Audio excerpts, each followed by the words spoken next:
ओम शांति। 18/6/26 की मुरली है। बाबा कहते हैं, मीठे बच्चे, सुख का अनुभव करने के लिए सदा इसी स्मृति में रहो कि हम किसके बच्चे हैं। अगर बाप को भूले तो सुख गुम हो जाएगा। बाबा कहते हैं, अतीन्द्रिय सुख का अनुभव करने के लिए क्या याद रखना हमें कि हम किसके बच्चे हैं। जैसे लौकिक में हम माता पिता को नहीं भूलते, नेचुरल याद रहती है, वैसे बाबा की याद नेचुरल रहे। और अगर ये याद भूल गई तो बाबा कहते हैं फिर तुम्हारा सुख जो है वो भी गुम हो जाएगा। प्रश्न है, बाप के मिलने की स्थायी खुशी किन बच्चों को रहती है? जिन बच्चों ने एक से अपने सर्व संबंध जोड़े हैं, जो एक बाप की याद में रहने की ही मेहनत करते हैं, किसी देहधारी को याद नहीं करते, उन्हें ही स्थायी खुशी रहती है। अगर देहधारी की याद है तो बहुत रोना पड़ेगा। विश्व का मालिक बनने वाले कभी रोते नहीं। बाबा कहते हैं, विश्व का मालिक बनने वाले रोते नहीं। तो विश्व का मालिक भी कौन बनेगा? जो देहधारियों को याद नहीं करेगा। सारे संबंध, क्यों देहधारियों की याद क्यों आती है? क्योंकि एक एक संबंध सबके साथ रहता है अलग अलग, तो वो संबंध की याद आती है। तो वो संबंध अगर हम बाबा के साथ जोड़ेंगे, बाबा कहते हैं, तो फिर बाबा की याद आएगी तो हम विश्व के मालिक बन जाएंगे और रोना भी नहीं पड़ेगा।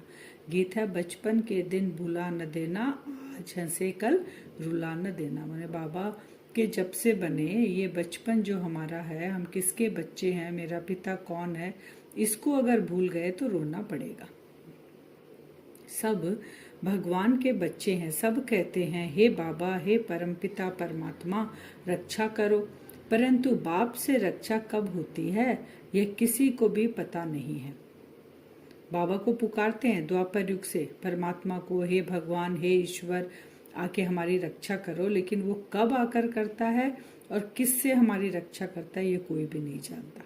साधु संत आदि कोई भी नहीं जानते कि बाप से हमको मुक्ति, जीवन मुक्ति कब मिलनी है, क्योंकि भगवान को ही कण कण में कह दिया है। अब साधु संत कैसे जानेंगे? क्योंकि जिसको पुकार रहे हैं उसको कण कण में लेकर आ गए। तो जब कण कण में है तो पुकार किसको रहे हैं? फिर वो कण कण में है तो हम दुखी क्यों हो रहे हैं जो पुकार रहे हैं? तो वो समझ ही नहीं पाते। अब तुम बच्चे बेहद के बाप को जान गए हो। मोस्ट बिलीवेड बाप है, उससे प्यारी वस्तु और कोई होती नहीं। ऐसे बाप को न जानना बड़ी भारी भूल है। बाबा कहते हैं, बाबा से प्यारी और कोई चीज नहीं होती, और ऐसे बाबा को भूल जाते हैं।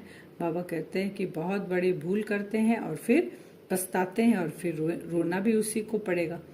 शिव जयंती क्यों मनाते हैं? बाबा कहते हैं, वह कौन है यह भी कोई नहीं जानते। बाप कहते हैं, तुम कितने बेसमझ बन गए हो। माया रावण ने तुमको क्या बना दिया है? अभी तुम बच्चे जानते हो यह हमारी जन्मभूमि है। मैं हर 5000 वर्ष के बाद आता हूँ। वह फिर कह देते हैं 40,000 वर्ष बाद, जब यह कलयुग पूरा होगा तब आएंगे। बाबा कहते हैं, मैं तो 5000 साल में आ जाता हूँ, क्योंकि कलयुग 5000 साल में ही पूरा हो जाता है। वो कहते हैं 40,000 साल बाद पूरा होगा, इसलिए वो कलयुग को भी बच्चा समझते हैं। तो पूरा होगा तब आएंगे। चित्र भी दिखाया जाता है त्रिमूर्ति का, त्रिमूर्ति मार्ग नाम भी रखा है, परंतु 3 मूर्ति कौन है? ब्रह्मा, विष्णु, शंकर को कोई नहीं जानते। ब्रह्मा क्या करके गया, विष्णु और शंकर क्या करते हैं, कहाँ रहते हैं, कुछ भी नहीं जानते हैं। बाबा कहते हैं, अभी तीनों का पाठ कहाँ है? ब्रह्मा का तो यहाँ साकार में था, अब बाबा अव्यक्त हो गए। विष्णु और शंकर का तीनों का पाठ कहाँ है? सूक्ष्म वतन में, सूक्ष्म शरीर के साथ।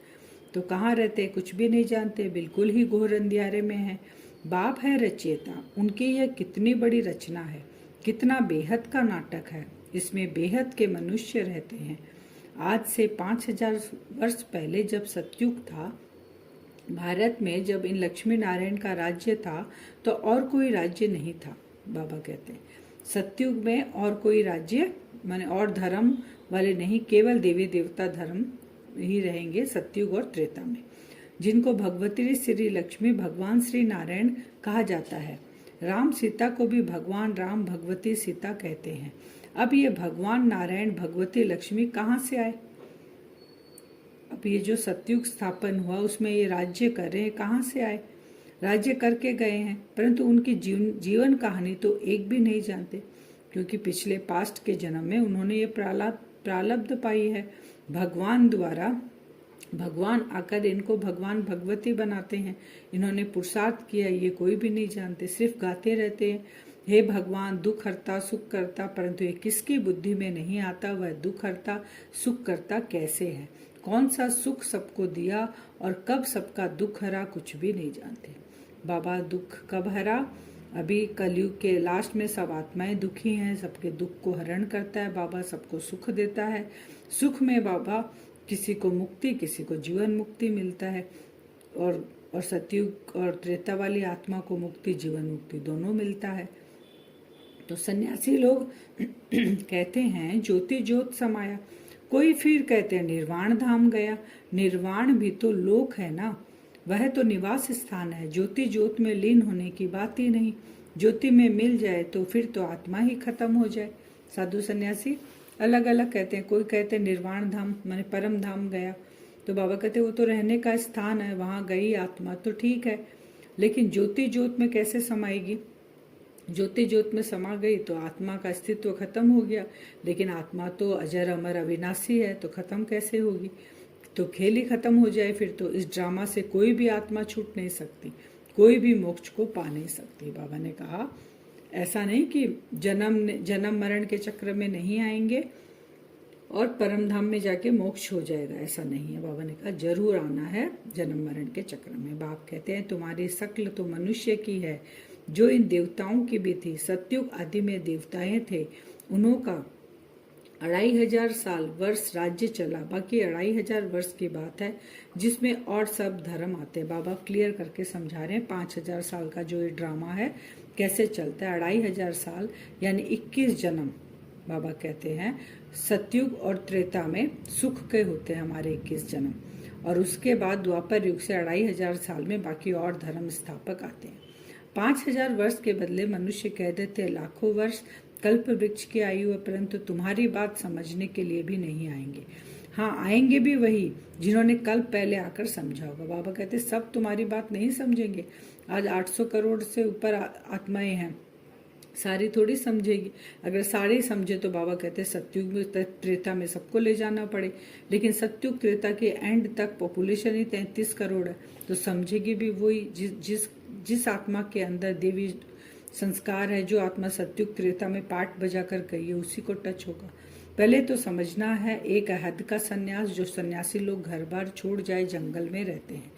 पहले वह सतो प्रधान थे, फिर अब तमो प्रधान बने हैं, तो जंगलों से लौटकर आए बड़े बड़े महल बनाए। इन सन्यासियों ने भी पवित्रता के आधार पर भारत को थमाया जरूर है।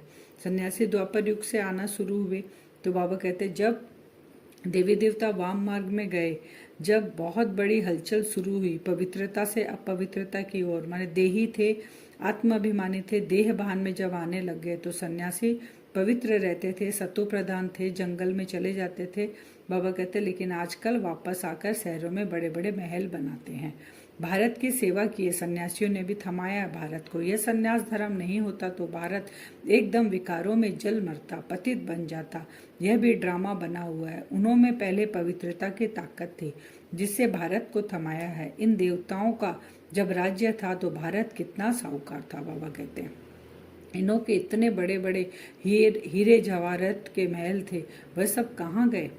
जब देवी देवताओं का राज्य था तब भारत में हीरे जवाहरत के बाबा कहते महल थे, कहाँ गए? सब नीचे चले गए। लंका और द्वारिका लिए कहते हैं समुद्र के नीचे चली गई, अभी तो है नहीं। सोने के महल आदि सब थे ना, क्योंकि मंदिरों में जो हीरे जवाहरत इतना लगाते हैं, इतना सोना लगाते हैं, बाबा बोलते हैं वो कहाँ से आया? क्योंकि इसके पहले सतयुग त्रेता युग में सोने हीरे जवाहरत बहुत थे, तो वो यूज कर रहे हैं। फिर बाबा कहते हैं बच्चों को कि अम्मा मरे तो भी हलवा खाना एक बाप की याद से ही कमाई है। अगर किसी का शरीर भी छूटे, आत्मा छोड़ कर भी अगर चली जाए, तो बाबा कहते हैं खुशी तुम्हारी नहीं जानी चाहिए, क्योंकि तुम्हें नॉलेज है, तुम त्रिकालदर्शी हो। एक बाबा की याद से ही तुमको कमाई करनी है। हम शिव बाबा के बच्चे, उनसे वर्षा लेना है। इस समय बाप को याद नहीं किया तो फिर पछताना पड़ेगा। अमरनाथ ने अमरपुरी में एक पार्वती को तो बैठ अमर कथा नहीं सुनाई होगी, जरूर बहुत होंगे जो भी मनुष्य मात्र है सबको बाप समझाते हैं कि अब पतित मत बनो, यह अंतिम जन्म पवित्र बनो। वहाँ स्वर्ग में कोई विकार नहीं होता। अगर वहाँ भी विकार होता तो फिर स्वर्ग और नरक में फर्क क्या हुआ? बाबा को इतनी मेहनत क्यों करनी पड़ती है? क्योंकि सारी विकारी आत्माओं को बाबा को निर्विकारी बनाना है। क्यों आने वाली दुनिया निर्विकारी दुनिया है और देवी देवताओं का राज्य है, सर्वगुण संपन्न, 16 कला संपूर्ण। वहाँ हम देवी देवता के रूप में रहेंगे। इसलिए बाबा आकर अभी हमें ये सिखा रहे हैं, योग सिखा रहे हैं, ज्ञान दे रहे हैं बाबा कि तुम अभी, तुम्हारे पास समय है, तुम्हारा लास्ट जन्म है और तुम पतित से पावन इस शरीर में रहते हुए, कर्म योगी स्थिति में रहते हुए अपने कर्म भोगना को भोग कर कर्मातीत अवस्था अभी हमको पानी है। एक बाप की और एक दादा की, दो आत्माएं हैं ना इनमें। एक आत्मा 84 जन्म लेती है, दूसरी आत्मा पुनर्जन्म रहित है। ब्रह्मा बाबा की भी आत्मा, खुद की आत्मा भी है, शिव बाबा भी आकर बैठते हैं। तो एक तो 84 जन्म लेता है और एक का शरीर ही नहीं है, पुनर्जन्म में आता ही नहीं है। बाप कहते हैं पुनर्जन्म नहीं लेते हैं, एक ही बार आकर सारे विश्व को पवित्र बनाने के लिए हमको राजयोग सिखाते हैं। बाप तुमको समझाते हैं मैंने इनमें प्रवेश किया, ये 84 जन्म भोग कर आया है, अब इनके बहु जन्मों का ये अंतिम जन्म है। अब मैं निराकार हूँ तो कैसे आकर बच्चों को राजयोग सिखलाऊंगा? बाबा को तो आधार चाहिए। लेकिन ड्रामा में ये नूद है कि बाबा आएगा किसमें? जो फर्स्ट प्रिंस होगा सत्युग का, उसी के आत्मा के अंदर बाबा प्रवेश करेगा। उसी माने शरीर होगा उसी आत्मा का, लास्ट का जन्म का पतित शरीर, लेकिन आत्मा वही रहेगी, उसी में बाबा आकर बैठेगा। श्री कृष्ण भगवान वाच तो हो न सके, वह कैसे हो सकता? वह तो है ही सत्युग का प्रिंस। श्री कृष्ण का जन्म कब होता है? सत्युग में होता है। वो सत्युग का प्रिंस है, 16 कला संपूर्ण है। फिर त्रेता में हो जाता है 14 कला, तब राम का जन्म होता है, 2 कला कम हो जाती है। लेकिन ये शास्त्रों में क्या दिखा दिया कि श्री कृष्ण को द्वापर में ले गए। उनको पहले आना चाहिए ना श्री कृष्ण को तो सत्युग में, लेकिन वो ले गए द्वापर युग में। तो द्वापर युग में तो और कला कम हो गई, 16 14 सीधी 8 कला हो जाती है। बाप कहते हैं तुम हमारे बच्चे हो ना, यह शरीर तो विष से पैदा हुआ है, वह इनके लौकिक माँ बाप है, यह तो पारलौकिक बाप, और इनको फिर अलौकिक बाप कहा जाता है। लौकिक बाप से ये शरीर मिला हमें, और फिर अलौकिक बाप, पारलौकिक बाप, 3 बाप है। तो यह हद का था। अब बाबा बता रहे हैं कि निर्मला शांता दादी बैठी थी वहाँ पे, तो बाबा कहते हैं कि ये इनके लौकिक भी है, अलौकिक भी है और पारलौकिक भी है। जिसके तन का आधार बाबा लिए हैं वो उसके लौकिक पिता है, अलौकिक पिता भी है और पारलौकिक शिव बाबा है। बाकी शिव बाबा के तो कोई भाई बहन है नहीं, न लौकिक न अलौकिक न पारलौकिक। कितना फर्क है। एक बाप का बनना मासी का घर नहीं है, ऐसे बाप से संबंध जोड़ना टाइम लगता है। शिव बाबा की याद में रहना बड़ी मेहनत है। कई 50 वर्ष से रहने वाले भी सारा दिन शिव बाबा को याद भी नहीं करते, ऐसे भी हैं। और सबको भूल एक को याद करना बहुत मेहनत है। बाबा कहते हैं कितना तुम सारा दिन में याद करते हो। इसलिए गीत में ना, बचपन के दिन मत भुला देना। बाबा के बने हैं, बाबा का हाथ पकड़ा है, तो इसको भूलना नहीं है हमें। तो बाबा बता रहे 50 साल से भी जो ज्ञान में कितना याद करते हैं, कोई 1%, कोई 2%, कोई आधा % भी मुश्किल याद करते हैं। यह बड़ी भारी मंजिल है। भारी मंजिल कितनी भी हो, लेकिन मंजिल इतनी भारी होने के बाद हमारा मददगार कौन है? सर्वशक्तिमान है। तो मंजिल कहाँ हमें भारी लगेगी? बस बाबा जैसा बोलता है उसी माने उनके जो श्रीमत है उनके ऊपर हमें को चलना है, टेंशन रखना है, सारे संबंध जोड़ने हैं बस। अभी तुम जानते हो हम ब्राह्मण वंश से फिर देवता वंश से बनना है, इसलिए हम पढ़ाई पढ़ रहे हैं। फिर सीढ़ी नीचे उतरते उतरते वैश्य शूद्र वंशी बनेंगे। अभी अपने 84 जन्मों की स्मृति आई, ये चक्र भी याद करना पड़े। बाप को याद करने से एवर हेल्दी एवर वेल्दी बनेंगे, पाप कट जाएंगे। चक्र को जानने से चक्रवर्ती बन जाएंगे। तुम जानते हो यह पुरानी दुनिया कब्रिस्तान बननी है, कुछ भी नहीं रहेगा, खत्म हो जाएगा। राम गयो रावण गयो। राम का कितना छोटा परिवार होगा सतयुग में, अभी रावण का कितना बड़ा परिवार है। बच्चे जानते हैं कि यह राजधानी स्थापन हो रही है।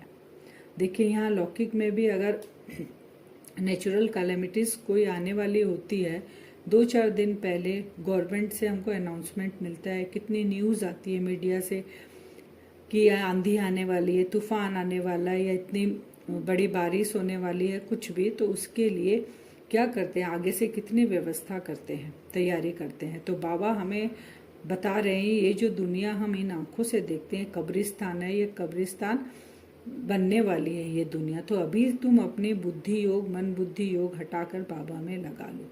तो सतयुगी दुनिया आने वाली है, तो हमें भी तो वो तैयारी करनी पड़ेगी। बिना तैयारी के हम वहाँ पर नहीं जा सकते हैं। तो जिस बाप से अता स्वर्ग की बादशाही मिलती है, क्या उनको याद नहीं करेंगे? बाप स्मृति दिलाते हैं कि तुम स्वर्ग के मालिक थे। अब यहाँ किसी से जरा सी प्राप्ति हो जाती है, कितना खुशी उमंग उत्साह में रहते हैं, सबको बोलते हैं अरे उसने मेरे लिए ये किया। बाबा हमारे लिए क्या करा, उतना उमंग उत्साह हमको और स्मृति रहनी चाहिए। आज का वरदान है, श्रेष्ठ मत के आधार पर मायावी संग दोष से परे रहने वाले शक्ति स्वरूप भव। कौन से मत के आधार पर? श्रेष्ठ मत के आधार पर।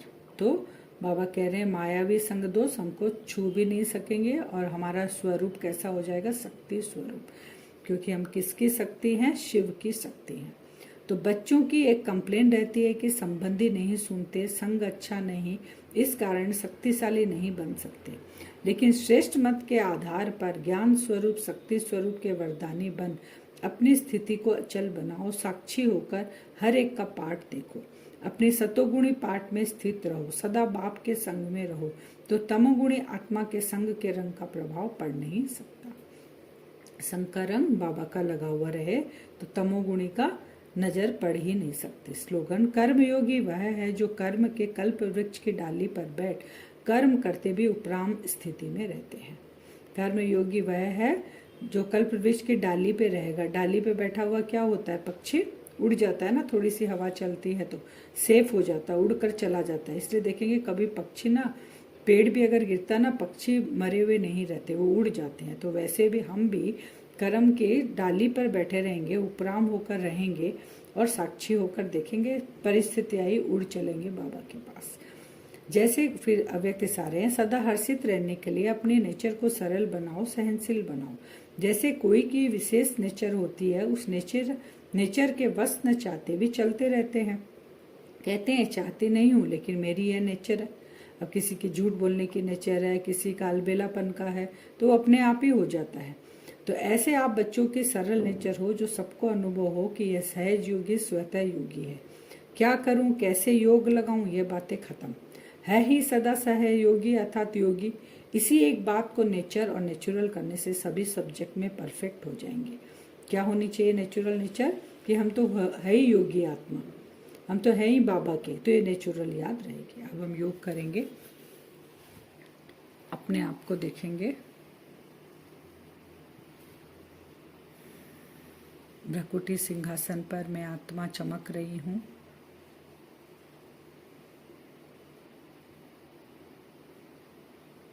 परम धाम से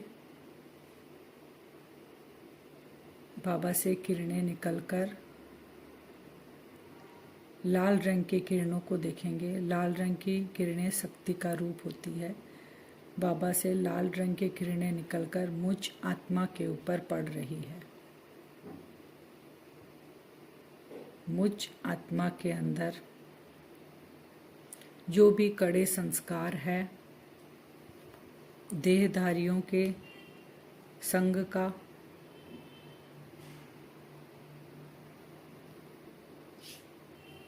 विजुअलाइज करेंगे। आत्मा के अंदर जो भी कड़े संस्कार हैं, इस देह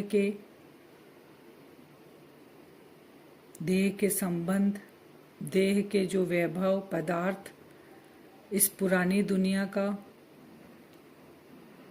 जो भी कड़ा संस्कार है, विजुअलाइज करें। वो लाल रंग की लाइट बाबा की शक्तिशाली मुझ आत्मा के अंदर प्रवेश कर रही है और वो सारे कड़े संस्कार, सारे विकर्म जलकर भस्म हो रहे हैं। विजुअलाइज करते रहें, मेरे सारे कड़े संस्कार, देह के संस्कार सारे धीरे धीरे जलकर खत्म हो रहे हैं। बाबा की ये किरणें चारों ओर फैल रही है, इसका विजुअलाइज करेंगे।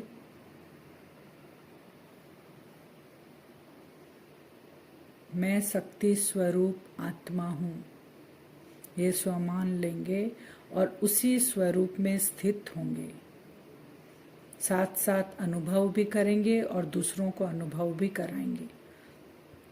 बाबा से लाल रंग की लाइट निकलकर मुझ आत्मा के अंदर तक जा रही है। मेरा स्वरूप शक्ति स्वरूप शिव शक्ति, शिव की मैं शक्ति हूँ, शिव की मैं पार्वती हूँ, शिव की मैं सजनी हूँ, अष्टभुजाधारी मैं दुर्गा हूँ। ये स्वमान में स्थित होकर अनुभव करेंगे और आत्माओं को कराएंगे। एकदम पावरफुल स्टेज। लाल रंग की किरणें चारों ओर फैलकर मुझ सूक्ष्म शरीर के साथ आत्मा के एक ऑरा बन गया, लाल रंग का चारों ओर पावरफुल ऑरा। जैसे करंट का तार होता है, अगर कोई भी उसे छुए तो वो जल जाता है, वैसे ही किसी के भी संकल्प मुझे टच भी नहीं कर सकते, छूना तो दूर टच भी नहीं कर सकते। देखिए, हम एक ऑरा, एक कार्व के अंदर बैठे हैं। बाबा की लाइट कंटिन्यू पड़ रही है। मैं शिव शक्ति हूँ।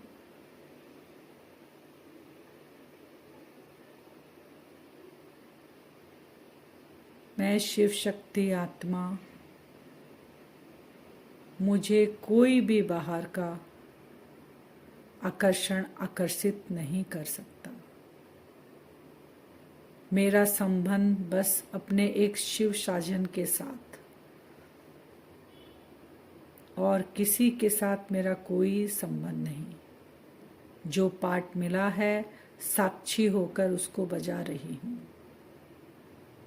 मेरे सारे संबंध मेरे उस साजन के साथ। अपना शक्ति रूप को अनुभव करें। सारी शक्तियां मुझ आत्मा के अंदर भरती जा रही है।